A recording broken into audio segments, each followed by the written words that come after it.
From Bloomberg News and iHeartRadio, it's The Big Take. I'm Wes Kosova. Today, companies are having to do more to keep their best workers from walking.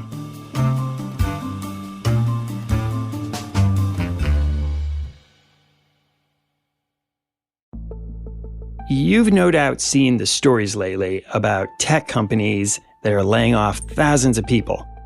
But outside big tech, a lot of companies, in the U.S. especially, are having the opposite problem. In this tight labor market, there are more jobs open than workers willing to fill them. Potential hires are demanding better pay and better treatment, and some employers are starting to listen. My colleagues Nicole, Bullock, and Matthew Boyle in New York are keeping a close eye on all of this for WorkShift. That's a whole area of news coverage here at Bloomberg that's all about the future of work. They're here with me now to tell us about the ways the relationship between employers and employees is changing. Nicole and Matt, you write all about ruptures and changes in the workplace, and we are seeing a lot of them now. One of the biggest is how many employers in this market are having to change the way they do things to attract and keep people. Matt, what does that look like in the workplace? Well, yeah, Wes, it's really playing out in sort of a multitude of ways. But one thing that's clear, as you said, is that the number of available jobs for every unemployed worker, I think it's at around 1.7 now. It had been as high as 2. I mean, that is amazing. And at a time when we have all these changes to workplace norms and the whole idea of, who we're working for, where we work, why we work is being upended and changed and redefined. Companies are really scrambling to find highly skilled people. So what they're going to have to do is just to get a bit more creative, rather than just say, here's the job, here's the salary.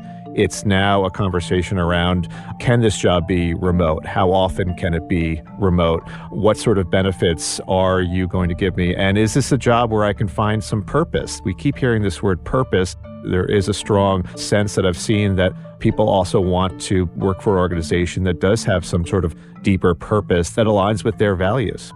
I think what we've seen is a combination of these supply-demand dynamics that you talk about coming right after a time that basically had a lot of people around the world, not just in the U.S., really kind of pushing the pause button on their daily grind, which caused them to really reassess against the backdrop of a global pandemic what they wanted out of their lives in general, but also out of their work lives.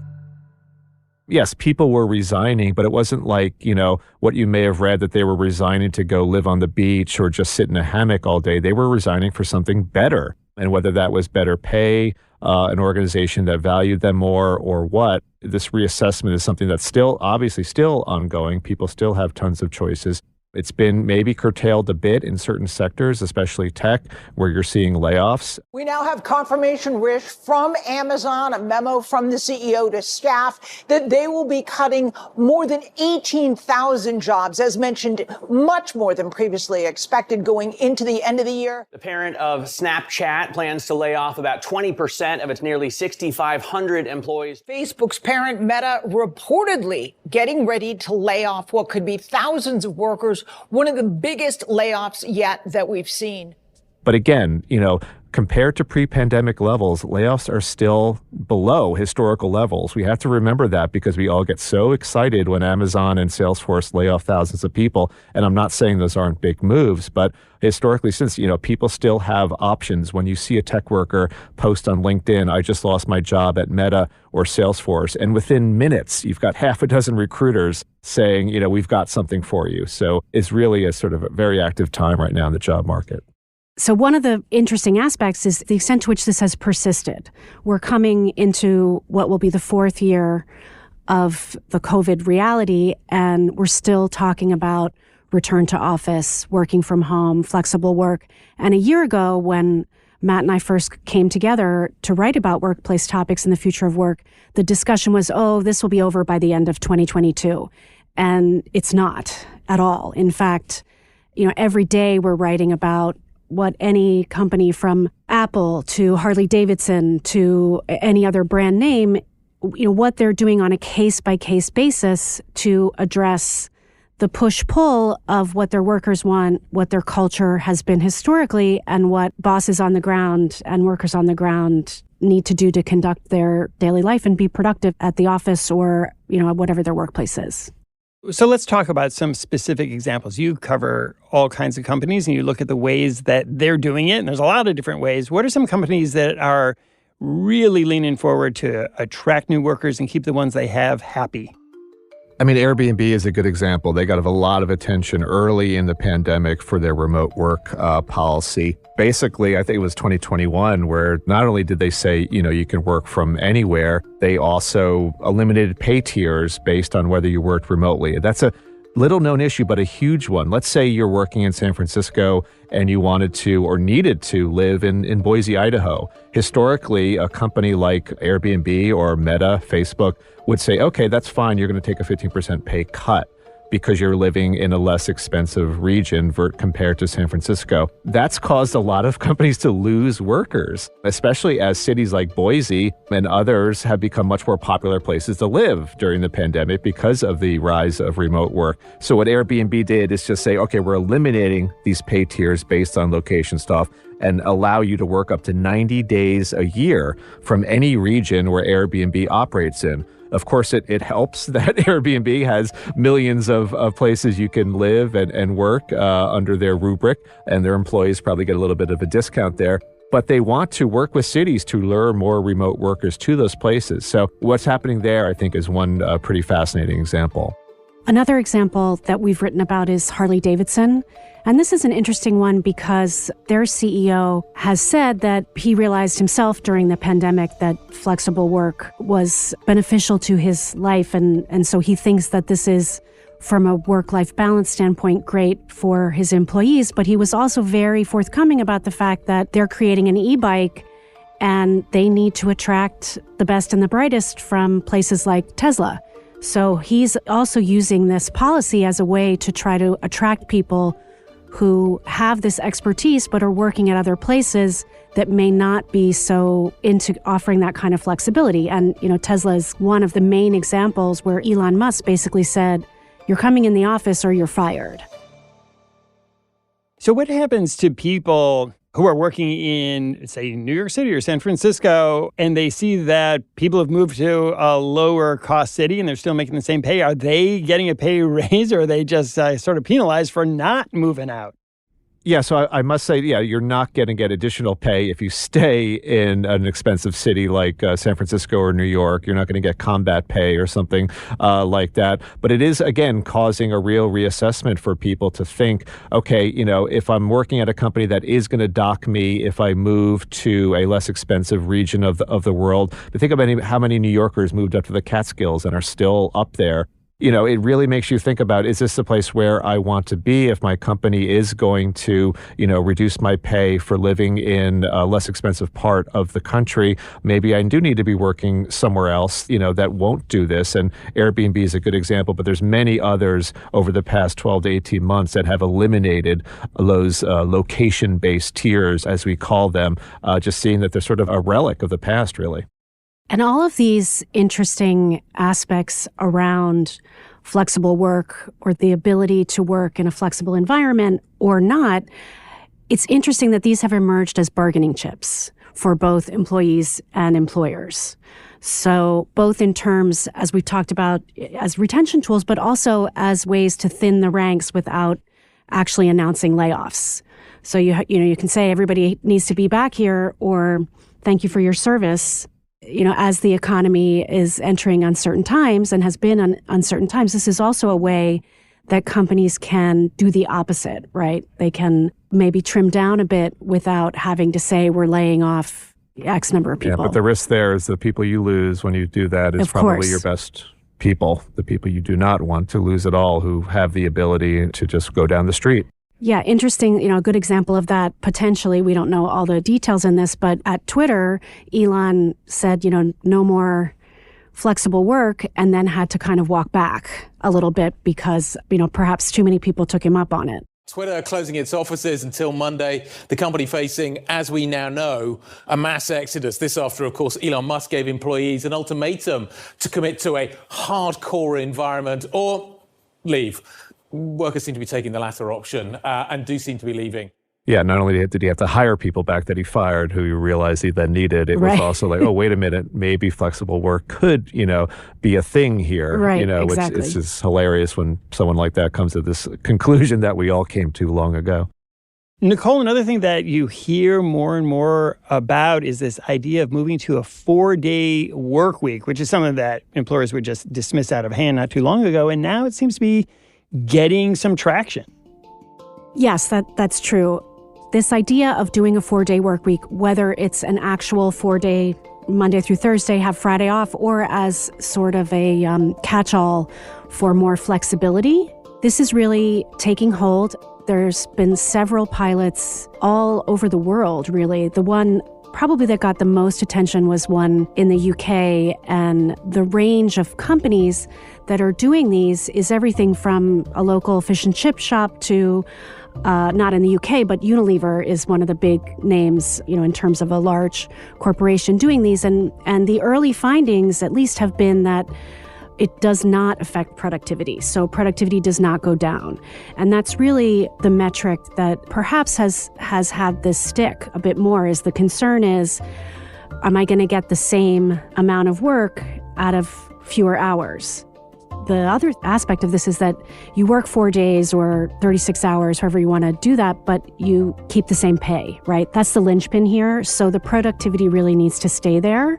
What really struck me, Nicole, with the 4-day workweek pilot was the amount of planning that doing this requires. You don't just flip a switch on Monday and say, okay, guys, now we're doing a 4-day workweek. Isn't this great?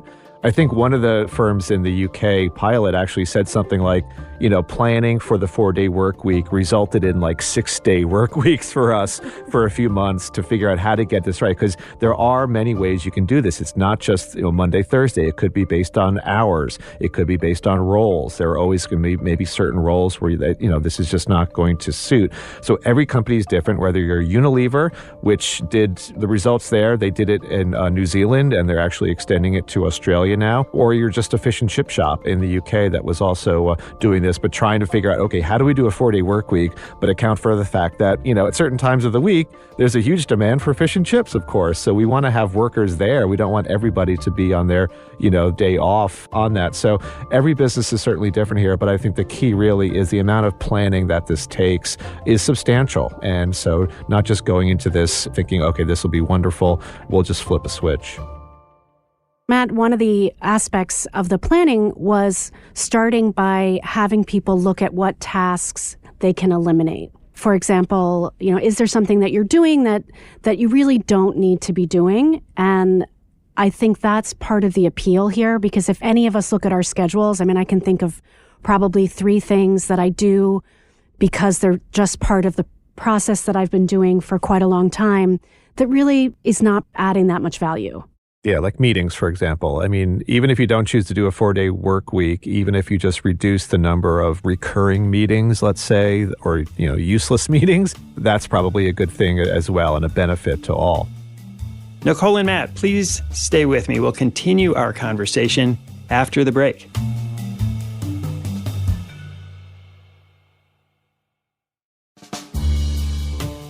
Matt, before the break, you mentioned how a lot of people think that cutting back on meetings would make our work lives better. At the beginning of the year, at least one well-known company actually announced they were killing most meetings. Do you think that's going to work, or are meetings just going to keep creeping back? Well, yeah, that's the thing, Wes. Shopify is sort of become a poster child for this. They announced a new policy at the beginning of this year where they were going to get rid of every recurring meeting with more than 2 people and limit big meetings to just one 6-hour window on Thursday. So if you wanted to have an all-hands engineering meeting, you could only do it in that window. And they also, which was also intriguing to me, were encouraging people or telling managers to encourage the rank and file to decline meetings. From what I've found in the research I've looked at meetings is that is often the biggest problem. We just accept every meeting we're invited to because we don't want to annoy the meeting planner, or we think we'll miss something, in the meeting that's said at the meeting, and then I'm out of the loop. Anyway, so Shopify has done this, but to your point of, are they going to creep back? I think they might. I got a lot of comments after I wrote this story that said, look, Shopify and other companies that are doing this so-called calendar purge, they're just going after the symptom, not the disease. So I think it'll be really interesting to check back with Shopify in August or September and be like, hey guys, how's it going? So Matt, how much do you think meetings moving to Zoom during the pandemic have accelerated this, again, another reassessment of the work process? Because you have, for example, this happens to us all the time. You have a meeting and half the group is in the office, but everybody's on Zoom. Maybe even Matt and I sitting next to each other. Or, people are on Zoom theoretically in the meeting, but really just kind of multitasking, half paying attention. Yeah, it has been a huge problem. That was one of the main issues early on when companies started getting people back to the office, the early RTO movement, let's call it, where people were coming back and spending more than half of their day on Zoom calls with people who were still virtual or remote. And you even had interns then, coming in for their summer internship, all bright-eyed and bushy-tailed, and then looking around and saying, where's my manager? Exactly. Oh, he's working remotely from, Thailand? Oh, great. So why am I here? And how am I going to get mentored? So you're right. This has led to part of the big reassessment here, particularly around the value of offices and making sure that you have an intention, purpose for coming to the office.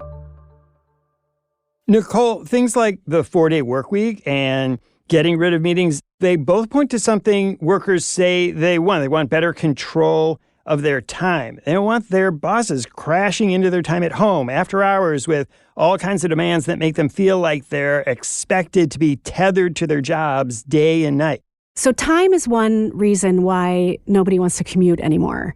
We've had some interesting research that we've written about showing that people have used the time they've saved from commuting to sleep. So apparently we're all sleep deprived. I mean, there's also some really interesting research from Microsoft that, they make Teams, which is the collaboration software that a lot of us use. And what they found when they looked at the data of the peaks of usage of Teams software, they found what they call this third wave of productivity after 10 p.m. And a lot of it was from parents who had to, deal with household chores and kids and dinner in, let's say, that 3 p.m. to 6 p.m. time frame. And then only when 10 p.m. rolled around did they actually have time for themselves. And we're spending it going back on Teams and answering emails and sending, blasting stuff out, getting work done, essentially. Really don't think that's a particularly good thing, but now that we have access to all this data from, who's using what particular workplace productivity platform, it's really showing us some interesting things. A lot of what you're describing here gets at another imbalance workers complain about, which is that they feel like they're expected to be completely loyal to the company and go above and beyond for sometimes no extra pay, but that the company doesn't have to be as loyal to them. They get hassled if they need a sick day, or they can be fired at a moment's notice, even though they're supposed to give 2 weeks if they quit. And more employees are starting to wonder why they're working so hard to make the executives and shareholders of the company even richer, while their own pay can't keep up with inflation. So this is, I think, a big factor behind what has been probably one of the biggest buzzwords of the last, 6 months or so, which is this whole idea around quiet quitting. Now the problem has morphed into its own American version, what some people call quiet quitting, where employees show up, but make sure that they do just what they are required and no more. Contrary to what the name actually says, it's not really quitting. You're just doing the basics of your job, and that's it, and nothing more. And it's been an incredibly controversial topic that has made its way all the way to Davos and had a whole panel dedicated to it. I think it also speaks to people really wanting more work-life balance, which has been as well a big topic of the kind of pandemic era, is people realizing that they just wanted something else out of life than working it all away and, ending up in old age. And, what was the point of that, really? Especially when the boundaries between work and life, of course, broke down completely when we all went remote. So many workplace norms have broken down, including the distinction between, our work time and our home time. I always loved my commute historically before COVID. It was about an hour, which for a New Yorker is typical, but that was my time to sort of get rid of my work, self, and put on my home self and become a dad and a husband or, a leave soccer your job coach. at work. Exactly. So just leave it there. Now we're never leaving our job at work. We're never leaving it anywhere, unfortunately. So I think to your point, Wes, this has caused this increase in frustration of if I'm always working, if it's really 24/7 and my employer can get to me whenever they want. Yet, of course, if I have a problem, good luck finding help there if it's related to mental health or stress. So, I might just sort of quietly give up a little bit and just get my paycheck and do that. Some of the initial response to this quiet quitting phenomenon was that, it's just slacking off. This is nothing new. Slackers have been around forever. And the pushback has been, no, it's actually not that. This is about preserving some of these boundaries. And also, we even interviewed some people who were keeping kind of a day job that had a steady, attractive salary in order to get their own business going. So it wasn't that they were finishing up at 5 p.m. and watching Netflix for binge watching whatever their favorite show is. They were actually quiet quitting in order to create the job that they wanted. Another thing that people who work in retail and work in the service industries, restaurant, bars, hotels, complain about is that they're expected to be on call every day, even on their days off. And if a manager calls them or texts them now and says, I need you to come in, they're expected to come in on a moment's notice. Are companies starting to address the scheduling problem where people feel like even when they're off, they're not really off?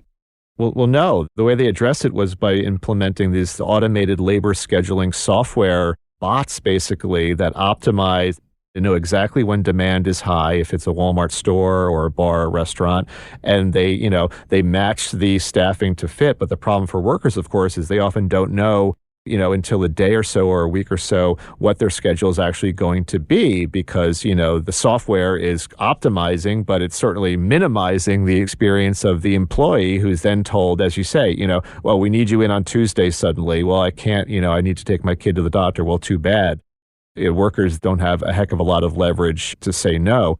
Meanwhile, though, of course, we have this shortage. So you would hope that employers are being perhaps a bit more lenient. But these labor optimizing schedules, they're just so, useful and they are so ubiquitous that I don't see employees going against the conclusions there to suit the needs of an individual employee. It's just they're so embedded, I think, which is a problem. We'll be right back.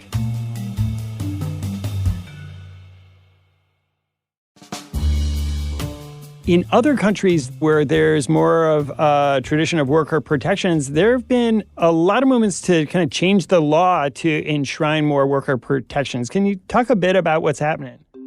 It's happening around the world, really, particularly in Europe, where lawmakers have urged the European Commission to propose new rules that would let employees switch off from work-related tasks and electronic communication, email outside of office hours. They call it the right to disconnect, and it's happening in places like the Netherlands, in Ireland. You're also seeing laws in certain countries where they're trying to codify the right to remote work, so basically saying every citizen has the right to ask for remote work. In the United Kingdom, workers there can now, or at least there's been proposed legislation that workers could ask to work remotely on the first day of their job rather than having to wait weeks or months, as is normally the case. So we are seeing a lot of momentum and movement outside the U.S., at least, related to this right to disconnect. Even Portugal had a law as well saying your manager couldn't call you after business hours. But again, it gets complicated, though, because define, what's after business hours these days. And let's say a Portuguese worker wants to, take a yoga class during the day and work later on. Is it okay for the manager to contact them later on when they're, back into sort of a more productive mode? But by and large, Wes, there is a huge amount of momentum swelling to codify this, to sort of write rules for how do you request remote work? How long does your company have to respond? How can they, if they refuse, on what grounds? Obviously, if you're a construction worker, you need to be on the construction site. But I think, the rules are really being rewritten left, right, and center outside the U.S. right now. Do you think that U.S. companies giving the pressure on them to attract new workers are looking at some of these examples and maybe make some changes? Well, I mean, we still don't have, paid leave on a federal level in the U.S. What does that say? We're basically the only industrialized nation that still doesn't have. I think you're going to see movement, Wes, in state by state. The Federal Trade Commission recently came out and said they want to ban non-compete clauses entirely, which is a movement that we've only seen thus far on the state level. And those are clauses, of course, that prevent a worker from taking another job in the same industry or opening a business in the same industry that would compete with their previous employer. They're very stifling to innovation. They're stifling to wages and just career opportunities. There are also regulations and things pending in state houses around, things like anti-bullying, for example, just healthy workplace laws. But on a federal level, especially with this current divided Congress, I don't hold out a lot of hope that we're going to see, something that we've seen in like Ireland or the Netherlands. And sort of coming full circle on this discussion, right now in the U.S., it seems very contingent upon the supply and demand dynamics of a particular industry, of a particular company, and of the workers themselves, really. In the U.S., I agree with Matt. I don't think on a federal level we'll see much beyond what the FTC is trying to do anytime soon, and it's really just playing out company by company, industry by industry, and worker by worker. If you're in a highly sought-after field, and you have tremendous expertise in what you're doing and you're very highly rated at your company by your bosses, then I think you have tons of leverage right now to potentially take advantage of a broader environment where people are talking about flexible work and work-life balance demanding better pay. And we're seeing this, even in some places that are unexpected. Areas like retail, hospitality, and the restaurant industry, it's an industry that really is at the heart of worker shortage. So I can't tell you how many times I walk by a retail store in Manhattan or a restaurant in my neighborhood in Brooklyn and see a Help Wanted sign. Nicole, Bullock, Matthew, Boyle, thanks so much for talking with me today. Thank you. Thanks a lot. You can read more work shift coverage from Nicole, Bullock, and Matthew Boyle at Bloomberg.com. Thanks for listening to us here at The Big Take. It's a daily podcast from Bloomberg and iHeartRadio.